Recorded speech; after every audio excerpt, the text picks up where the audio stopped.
First of all, Roberto, Lukaku said after the win against Southampton that if Everton are more ruthless, we will definitely end in the top four. In fact, you can say we're outsiders for the title. What's your view? Well, I'm sure that we're halfway through the season, so I think it's a moment that everyone will assess how the seasons are going so far. From our point of view, I think it's a good landmark. After 19 games, we got 2 defeats.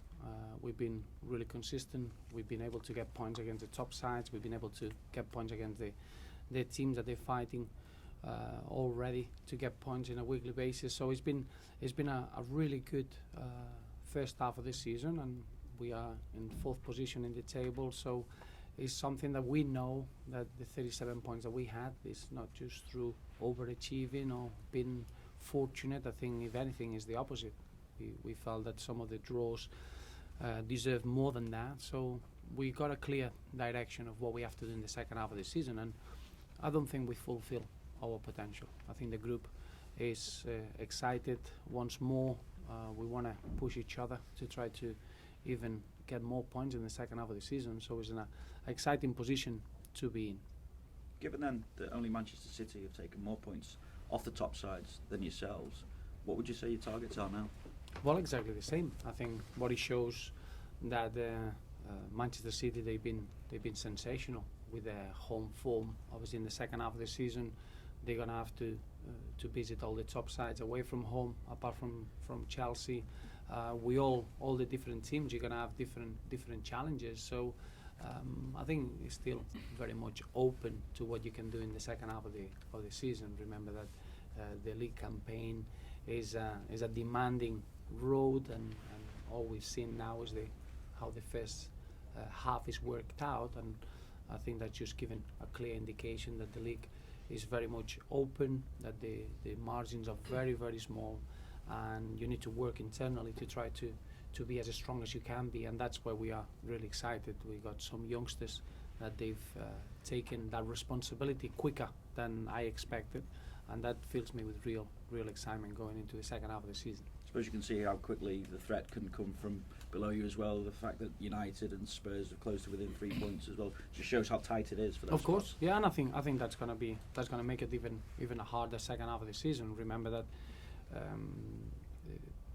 once you go into the final 10 games of the season, it doesn't matter who you're playing against. Everyone has got his own little aims to achieve, and the points are really tough to get anywhere. So don't take any games for granted, and we all know obviously Spurs made a massive investment this season. You expect them to finish the season really strong. Manchester United, they are the current champions, and they're gonna finish really strong. So it's not gonna be a surprise. The surprise would be that the Spurs and United don't challenge for those top positions in the table. With that in mind then, how crucial is this transfer window to you and what you want to achieve? Well, crucial as any other. We don't take it in any different way. We're not going to stop working just because we are 4th in the table. It's the opposite. We're going to carry on working in the same manner. We need to use every window in our advantage and make sure that once we close the window, we are in a stronger position than we were when we open it. And that's the way we're going to work, and that's the way we've done it in the summer, and that's the way that we've been working since then internally to try to identify the personalities more than the players, that they can fit in the way that we want to work. With the window about to open, what concerns do you have about the effect speculation that a club like United could come in with a £50 million bid for Ross Barkley, and what effect that could have on someone of his age and obviously in his first full season in the Premier League? Is that 50 million? 50 million? No, we wouldn't let anyone on loan in January. No way. Are you worried? I don't think it was that funny. Are you worried though it could have any impact on Ross himself as a player, as an individual? He should do to everyone, because that's a real compliment in terms of all the other clubs when they're looking at your players. Is because we've been doing the things well. What's clear is that I can guarantee you that what we're going to be is stronger going into the second half of the season, and that's a clear focus from our point of view to make sure that if we can, we're going to add a couple of new faces and make sure that we close the window in a stronger position than we are now. I've been delighted with everyone in the squad. You know that there are 1 or 2 situations that we're going to look into their own personal position in terms of looking at the World Cup. But as a squad, we're going to make sure that we finish in a stronger position when the window closes. With Ross, contract-wise, is there any development? No, he's got a long-term contract, and as we spoke, I think his role in the team has changed. Everyone is seeing that. The first half of the season has been a real joy to see him growing, to see him enjoying his football, and the second half is going to be even better. So obviously, always at the club we'll always reward that, and we'll do that at the right time. But that's not the priority. The priority is to carry on with the high standards that we have as a team and make sure that we're ready to help the team in every game that we got in front of us. Can continued speculation ever become an irritation, then, Roberto? I mean, again, No. you see Baines linked with United again. Not at all. No. When we are in a strong position financially, I think as a football club, when you are in a position where you have to bring money in, then it can be a real difficult position. You can be a little bit anxious. You can be a little bit frustrated because when you need to make financial decisions, the squad is not going to benefit from it. When you can make football decisions, then you're in a strong position. And believe me, I won admiration towards our players rather than nobody keeping an eye on the progress of our youngsters and how well we've been performing. So that's not a problem at all. If anything, is a compliment, and that should give us a real extra boost going into every game. And the position then remains the same regards Baines. He's here for the rest of the season, not a problem. Well, it's nothing too common. I think the stability that we have at the club from a financial point of view allow us to make football decisions, and as you know, this January window is important for us to make sure that we kick on in the season and make sure that we finish stronger than we started, and that's a real difficult target because we started extremely well. Any further developments regarding Heitinga and Jelavic? No, not at the moment. We're still focusing on tomorrow's game. Obviously, it's such a busy period in that respect that all it matters is preparing game by game, making sure that everyone gets recovered. We had a couple of knocks at the weekend. Obviously, Gareth Barry and Tim Howard are back available, which is a real positive. Leighton Baines came through the first 90 minutes after 5 weeks, which is a real positive for us. Obviously, Phil Jagielka is going to be missing for a while, and we need to make sure that everyone else is ready to be fully fit for tomorrow. What did it say about the squad being able to come through that encounter with Southampton like that? I think it's internally we spoke a lot about it. I think in the outside is something that is normal. Sometimes we just speak when the results are not positive. To be able for us to cope with the amount of players that they were out on the game against Southampton was a real positive. To make 5-6 changes, including such a specific position like the goalkeeper after the season that Tim Howard is having, it was incredible to show the work rate of the players, the understanding, the professionalism, the way that they've been working on a daily basis to be able to be a team against a talented side like Southampton. It was really important to get the 3 points, but more important in the manner that we did it with the amount of changes that we had to make. And Seamus Coleman leading the battle among the defenders for the goals tally this season so far, isn't he? It's been again. I don't think it's been a surprise, but it's been terrific to see him enjoying his football, and I think the fullback position in the modern game is a real specialist, and I think Seamus brings that. Is a real threat going forward. He's got a creative mind, and then he can become a defender, and he's got that ruthless that you need in a player. So to be such a complete player with the stamina that he brings is just a big asset of our squad, and is an incredible example. I think we spoke earlier in the season about him getting to the level of Leighton Baines. Do you see him get into that level now?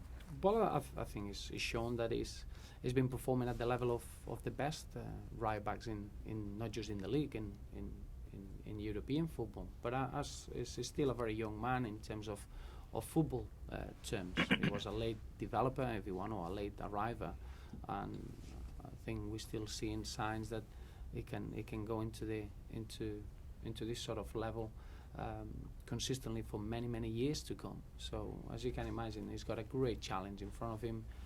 I love the way he approaches the game. I love the way he takes that responsibility in the roles that he has, and then when you see him with that clinical touch in front of goal, that's a talent that you need to be born with, which is always pleasing to have it in a defender. And how do you assess this challenge against Stoke? It's only a few weeks since you played them. Obviously beat them convincingly at Goodison, and they've not had the best of Christmases either. Well, I think it's you're looking at the last two results, and it was a little bit of a freak performance against Newcastle, and that affected them going into Spurs. So we don't read into the last two games too much. What I'm reading into is that Stoke at home, they're unbeaten in the last 6. They won the last 2. It was an impressive result and performance against Chelsea and Aston Villa, and we know that when Stoke play at the Britannia, they are an extremely difficult team. So we know what we're facing. We need to be at our best, and we need to be fully recovered, and I expect a very, very difficult game tomorrow. Just a couple to pick up on May. Just in terms of Ross, you're saying about how it could be a positive about all the plaudits that he's getting, all the attention that he's getting. How fine is that line between keeping him grounded and becoming Billy Big Boots? How do you get somewhere in between? I think it goes down to his personality, and as I said before, Ross is ready for all that. He's someone that is had such a long spell away from the football pitch. He was born to be on a football pitch, and it's so natural for him. He enjoys the game. The injury when he was young, being away on long periods, I think it's made him mature a lot, and he doesn't take anything for granted. Anything that it comes his way, he's embracing it, he's enjoying it, and he's mastering it. So it's, in terms of that personality that you want in a footballer, Ross is a perfect example at our football club. So any experience that it comes his way is going to help him to develop, and it's going to help him because he's a good listener and he always wants to learn. So I've got no concerns at all. The bigger the challenge for Ross, the bigger the response, and that's a real strength to have as a footballer. When you've got to this points total previously, when you and I have spoken, it's usually been with a sense of relief that you've avoided relegation. So how nice is it for you that you've got to this points telling you're perhaps looking to double it now? Well, it's the same, believe it or not, it's the same, because you go into the next game wanting to win. It changes the aim at the beginning of the season. As a football club, you got your own budget, you got your own aims, and to reach that target is always achieved through reaching little battles on the way. It's the same now. Obviously, it's just a number.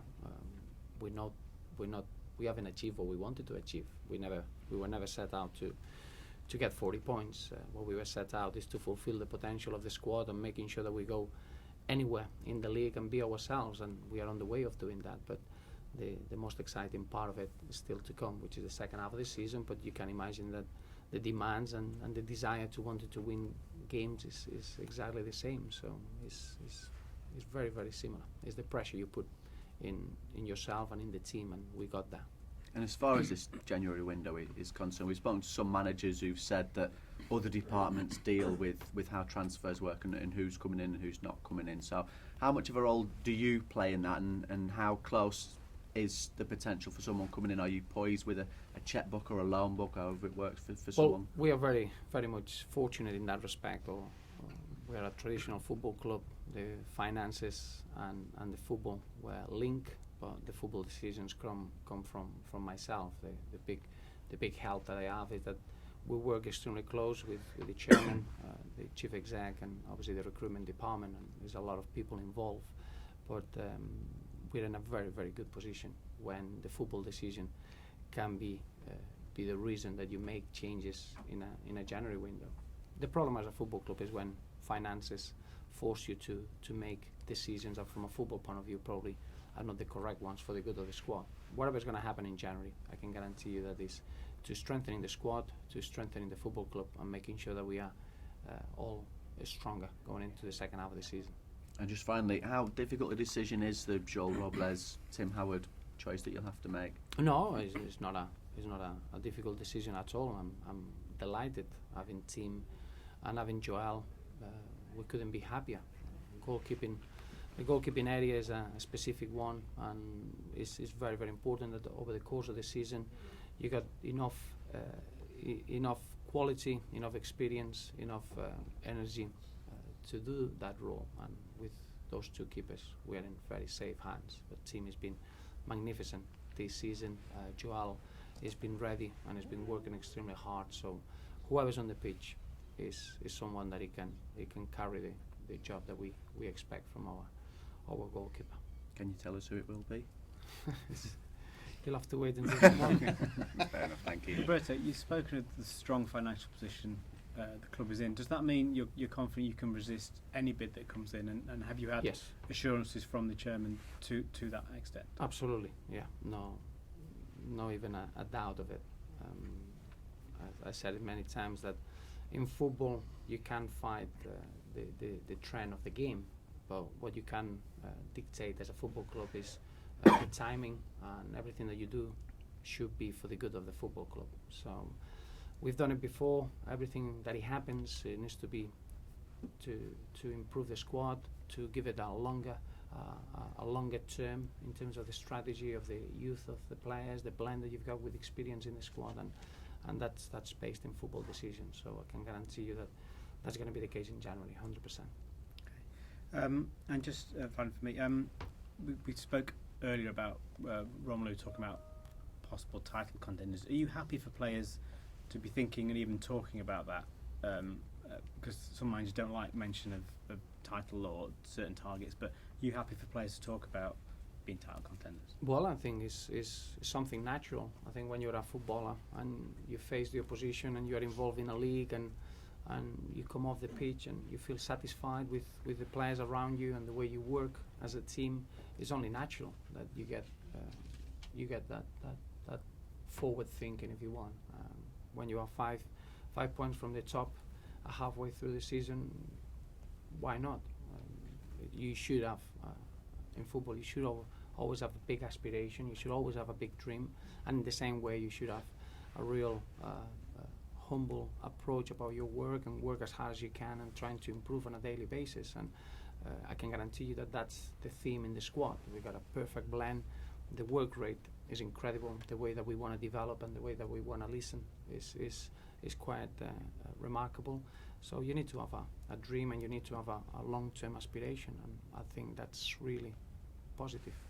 We've got enough negativity around football that I think it's just good when you get a real fresh, healthy dream to fight